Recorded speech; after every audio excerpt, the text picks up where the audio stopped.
Bienvenidas y bienvenidos. Hoy vamos a sumergirnos en la actualidad del día. Hoy es 3 de septiembre de 2025. Tenemos un montón de noticias y artículos, sobre todo del medio dominicano de último minuto.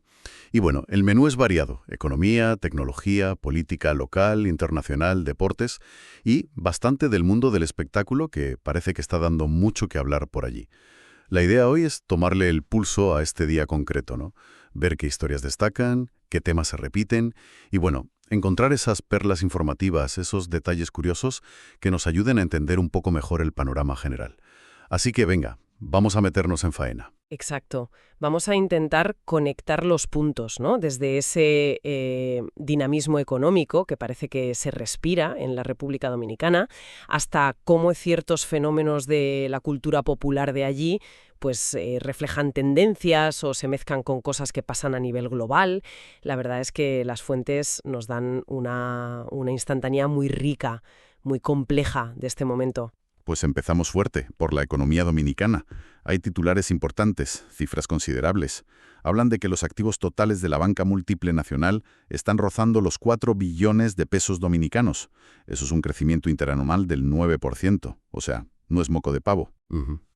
Y lo interesante es ver cómo esta cifra, digamos, macroeconómica parece que dialoga con otras noticias más concretas, ¿no? Por ejemplo, este crecimiento coincide con la noticia de la llegada del primer vuelo de carga de Amazon Air al país. Lo celebra el ministro de Industria, Ito Bisonó, que bueno, es una figura clave en la política económica del gobierno actual. Y destaca que esto impulsa el comercio, refuerza la confianza para la inversión extranjera, se percibe como un mensaje de apertura, de dinamismo. Sí, y esa sensación de movimiento se ve también en inversiones más sectoriales, ¿verdad? Por un lado, el Hotel Odelpa Gran Almirante, que es un nombre conocido allí en la hostelería, invierte 44 millones de pesos dominicanos en renovar su centro de convenciones en Santiago. Una apuesta clara por el turismo de negocios, de eventos. Y por otro lado, Casa Brugal, la famosa productora de ron, que apoya la creación de un centro del ITLA en Puerto Plata. Es buena idea explicar qué es el ITLA. El Instituto Tecnológico de las Américas. Es una institución pública fundamental para la formación técnica en el país.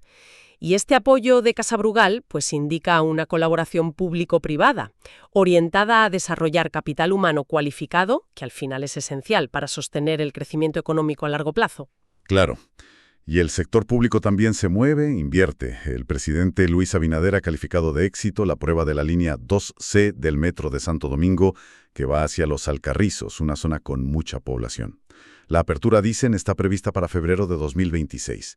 Son proyectos de infraestructura que, vamos, tienen un impacto directo en la vida de la gente y en la competitividad del país, claro. Yo añadiría que estas inversiones, tanto las privadas como las públicas, no surgen de la nada.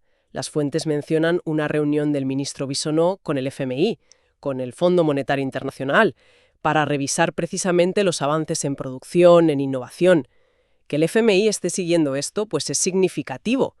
Y en el ámbito financiero local, que Alfa Puesto de Bolsa, una firma de intermediación de valores, mantenga su calificación A estable, según Feller Rate, que es una agencia de calificación, pues también suma a esa imagen de solidez, o al menos de confianza percibida en el sector privado. O sea que el cuadro económico que pintan las fuentes hoy es de actividad en varios frentes, ¿no? La banca crece, la logística internacional aterriza, hay inversión hotelera, apuesta por la formación técnica, grandes obras públicas. Y una supervisión o validación por parte de organismos internacionales y calificadoras. Exactamente. Es como una narrativa de modernización y crecimiento que se va alimentando de distintas partes. Bien, pues cambiemos de tercio. Vayamos a la tecnología, que siempre trae cosas sorprendentes. Me ha llamado la atención un artículo sobre cómo usar inteligencia artificial para revivir recuerdos a partir de fotos antiguas. Esta idea de animar imágenes quietas del pasado, darles como una nueva vida, tiene un punto casi mágico, ¿no te parece? Muy emocionales, pero no solo eso, también se integra en productos de consumo más más normales, digamos. Otro artículo destaca funciones avanzadas con IA en los televisores Samsung de 2025, que ya no solo buscan mejorar la imagen, sino también cosas como el bienestar o la comodidad del usuario. Y vemos que llega a República Dominicana el smartphone Motorola Edge 60 Pro, que se promociona mucho por sus cámaras, con capacidades profesionales y, claro, la integración de IA. La IA está dejando de ser algo del futuro para ser una característica casi estándar en muchos cacharros. Ahora, si miramos a las grandes ligas tecnológicas, a lo global, hay una noticia sobre Nvidia. Aumenta su beneficio trimestral un 59%, y eso a pesar de no poder vender su chip H20 en China, por las restricciones de Estados Unidos. Aquí es donde vemos la geopolítica de la tecnología en estado puro. Vaya tela. Totalmente. El caso de Nvidia y el chip H20, que es un componente avanzado diseñado para cálculos de inteligencia artificial, ilustra perfectamente cómo las tensiones comerciales, estratégicas, entre potencias impactan directamente. Impactan en las cadenas de suministro globales y en los resultados de las empresas tecnológicas más punteras. Es un recordatorio de que la tecnología no opera en una burbuja, sino en un tablero geopolítico complejo. Y como toda tecnología, pues también tiene sus riesgos, claro. Las fuentes alertan sobre la circulación de archivos PDF maliciosos y dan pautas para reconocerlos. La ciberseguridad sigue siendo la otra cara de la moneda de la digitalización. Efectivamente. Y es interesante conectar esto con otra noticia local. Indotel, que es el Instituto Dominicano de las Telecomunicaciones, e Infotep, el Instituto Nacional de Formación Técnico Profesional, han graduado a más de 100 policías en habilidades digitales en la región sur del país. Esto demuestra que la digitalización no es solo cosa de empresas o de nosotros como consumidores individuales, sino que también implica capacitar a las instituciones del Estado, ¿no? Incluidas las fuerzas de seguridad, para operar en este nuevo entorno y, bueno, enfrentar sus desafíos como el cibercrimen. Es un punto clave, sí, esa capacitación institucional. Bueno, dejamos la tecnología y nos vamos al terreno deportivo, que hoy viene cargadito. Empezamos mirando a España. Se inaugura el Roy Arena en Valencia. Una infraestructura impresionante, una inversión de 400 millones de euros, impulsada por Juan Roig, el presidente de Mercadona. Las expectativas son enormes. Prevén 1 millón de asistentes en su primer año. 1 millón. Es una apuesta muy fuerte, sí, por un modelo de recinto multiusos para eventos deportivos y de entretenimiento. Sigue una tendencia global. Y mientras en España se inaugura esta megaestructura, en la República Dominicana se celebra un hito de otra naturaleza, pero igualmente significativo, diría yo. Omairi Guzmán se convierte en la primera mujer en arbitrar un partido de la LIDOM. Conviene explicar qué es la LIDOM. Es la Liga de Béisbol Profesional de la República Dominicana. El béisbol allí es, bueno, casi una religión, así que este paso de Omairi Guzmán es realmente histórico. En términos de inclusión, de visibilidad de las mujeres, en un ámbito que ha sido tradicionalmente muy masculino. Sin duda, un avance importante. Pero el deporte también nos trae noticias tristes. Se informa del fallecimiento a los 74 años de Juan Hermosén, considerado una gloria del béisbol amateur dominicano. Son esas figuras que, aunque quizás no tengan el reconocimiento internacional masivo, han sido fundamentales, ¿no?, en la construcción de la cultura deportiva del país. Y como suele pasar en el deporte de alta competición, pues no falta la polémica.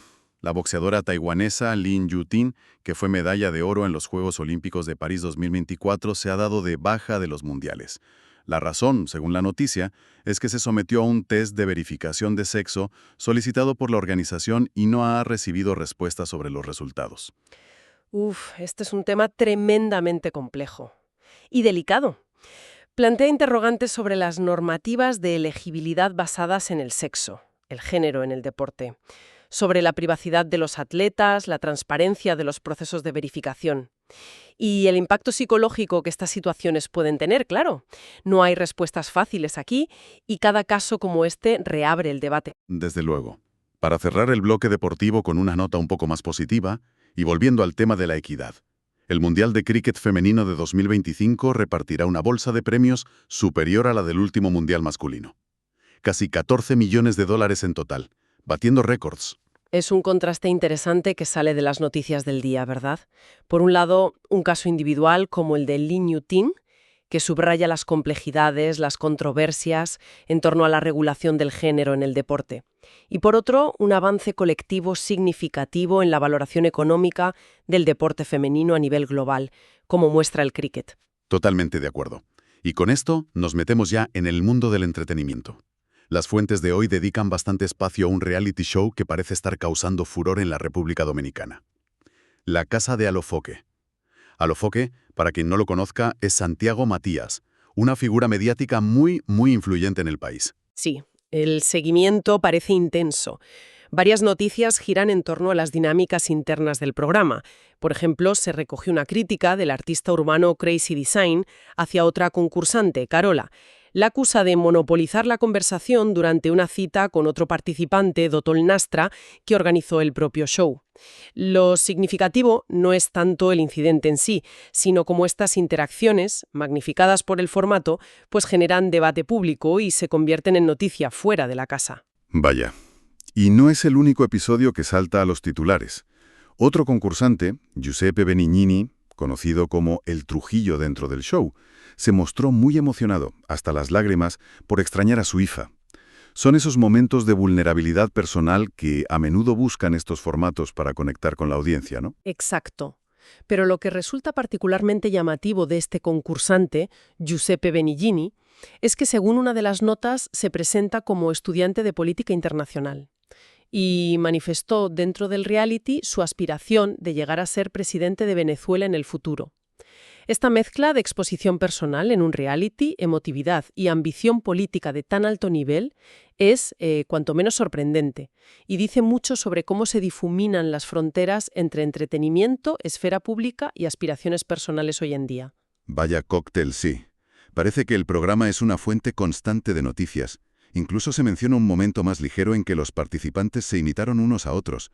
¿Qué nos dice esta prominencia mediática de un solo reality show? Y generar conversación social, quizás como un espejo de ciertas dinámicas o aspiraciones colectivas, o simplemente como un fenómeno de entretenimiento masivo, de escapismo. Por otro, subraya el poder de figuras mediáticas como Alofoque para crear productos de gran impacto en el ecosistema de comunicación dominicano. El hecho de que las interacciones, incluso las más triviales, se conviertan en noticia, sugiere una retroalimentación constante entre el show y los medios que lo cubren. Más que analizar cada detalle del reality, quizá lo relevante es observar el fenómeno mediático en sí. Entendido. Dejando La Casa de Alofoque, hay otras notas de entretenimiento. Lady Gaga estrena videoclip para su tema The Dead Dance y la noticia destaca que está dirigido por Tim Burton y filmado en un lugar tan peculiar como la Isla de las Muñecas en México. Una colaboración artística de primer nivel con un toque macabro, ¿no? Sí, un ejemplo de la maquinaria global del pop y sus conexiones con el cine de autor. Y en un plano mucho más local y espontáneo, se recoge una imagen del artista urbano dominicano Secreto persignándose justo antes de subir al escenario durante unas fiestas patronales. Es un pequeño gesto, quizá trivial para algunos, pero que conecta al artista con sus creencias, sus rituales, y que, en el contexto mediático actual, pues también se considera noticia. Muestra esa mezcla de lo global y lo ultralocal, lo planificado y lo captado al vuelo que caracteriza el entretenimiento hoy. Buen apunte. Para ir cerrando nuestro repaso, damos un salto rápido a algunas notas internacionales que también aparecen en las fuentes. El gobernador del Banco de Inglaterra advierte que considera peligroso atacar la independencia de los bancos centrales, una declaración que se interpreta como una referencia directa a comentarios del expresidente estadounidense Donald Trump sobre la Reserva Federal. Toca un nervio sensible en la economía global. El debate sobre la autonomía de las instituciones monetarias frente a las presiones políticas, especialmente en un contexto de inflación o incertidumbre económica. Y hablando de relaciones internacionales, hay un comentario de Vladimir Putin sobre una supuesta conspiración antiestadounidense que Trump había mencionado.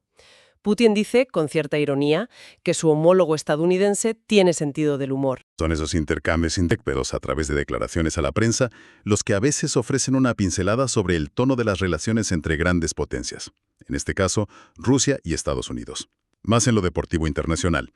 Lionel Messi se despide de su público en Argentina en un partido oficial de clasificación para el Mundial 2026, jugando contra Venezuela, un momento cargado de simbolismo para el fútbol argentino. Y España, por su parte, también inicia su camino hacia ese mismo Mundial enfrentándose a Bulgaria. El ciclo mundialista no para. Y el cine, como a menudo sucede, se convierta en caja de resonancia de crisis reales. Se destaca que la película venezolana Aún es de noche en Caracas está teniendo eco en el Festival de Venecia. Aborda el tema de la diáspora y la compleja situación que vive Venezuela, mostrando cómo el arte puede reflejar y dar visibilidad internacional a realidades sociales y políticas difíciles. Muy bien, pues hemos cubierto bastante terreno. Si tuviéramos que sintetizar lo que nos deja este barrido por las noticias del día, ¿cuáles serían las claves? Yo destacaría, por un lado, esa imagen de una República Dominicana que proyecta dinamismo económico e inversión en infraestructuras y tecnología, incluyendo la capacitación digital de sus instituciones. Hay un relato claro de modernización y crecimiento en las fuentes que hemos visto.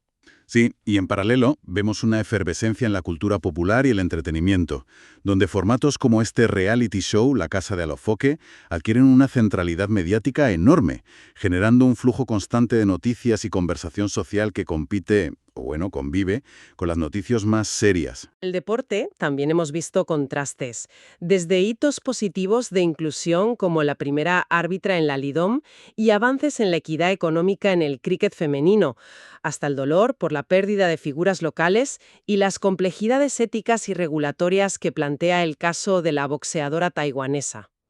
Y todo esto, como hemos ido viendo, no sucede en una burbuja.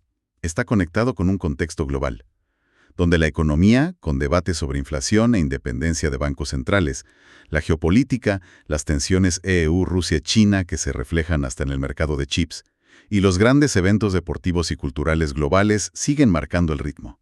En definitiva, una jornada informativa que mezcla lo local con lo global, el progreso económico con el fenómeno mediático, los hitos deportivos con las controversias, reflejando la complejidad del mundo actual, vamos. Cerramos aquí esta exploración a fondo. Nos deja, como siempre, materia para pensar. Quizás una reflexión final podría girar en torno a la propia naturaleza de la actualidad que consumimos, ¿no? Que significa que en un mismo día, a través de un mismo conjunto de fuentes, nuestra atención sea requerida por noticias sobre el crecimiento del PIB, las tensiones geopolíticas globales y al mismo tiempo por los detalles de las relaciones interpersonales dentro de un reality show local.